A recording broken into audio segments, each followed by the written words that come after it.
take the first question from an investor, Mr. Kunal Bhatia. Rajiv, let me ask you this question.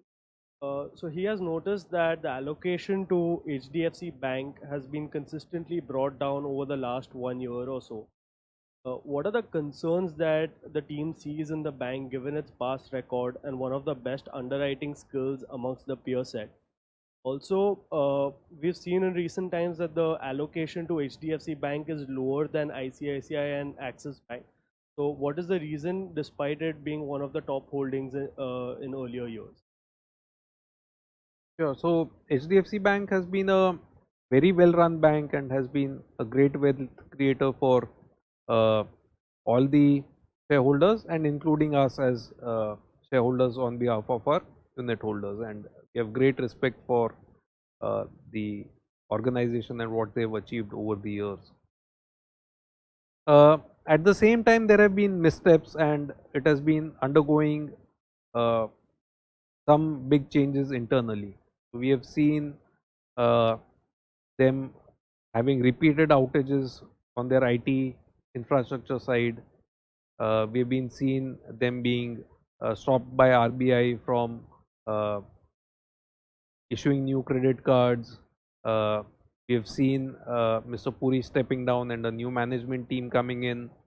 We have seen them try to foray into the NBFC space via their subsidiary HDB Financial and trying to compete with the likes of Bajaj Finance and all, and that had a lot of stress in their balance sheet. So this combined with the period of March and April 2020 or the overall COVID environment.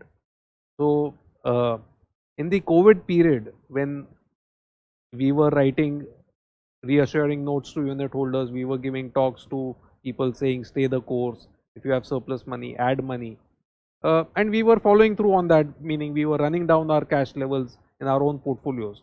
But if there was one space where we were concerned about what will happen in the post-COVID scenario, it was in the financial space. So that's why we actually brought down our weightages in all the private sector banks that we owned, HDFC Bank, ICICI Bank and Axis Bank.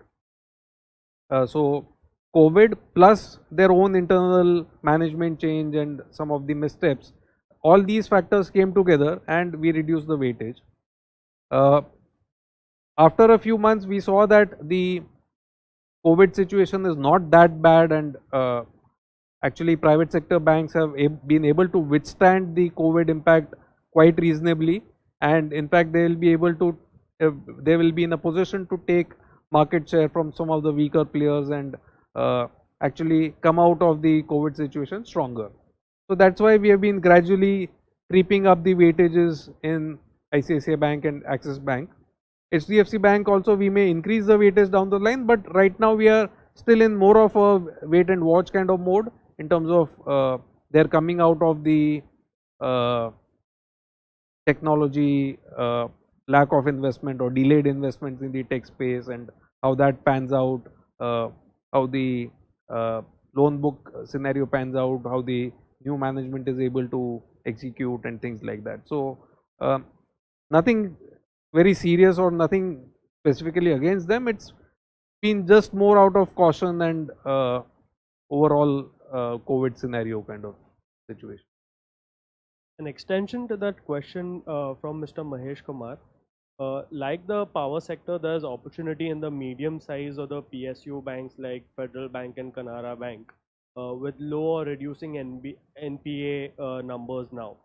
So why not trying any of the PSU?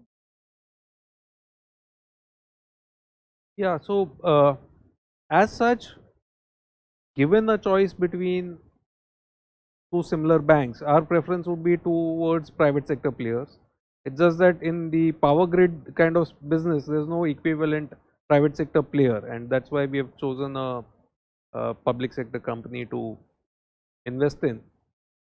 Some of these banks could actually do well, so I have nothing against them. It's just that if we were to buy three banks, we would choose the private sector banks and people who have scale and who have done all the investments in technology and who have the adequate product range to diversify and not have undue risk towards one geography or one product segment, we would prefer the larger scale banks which give us some diversity.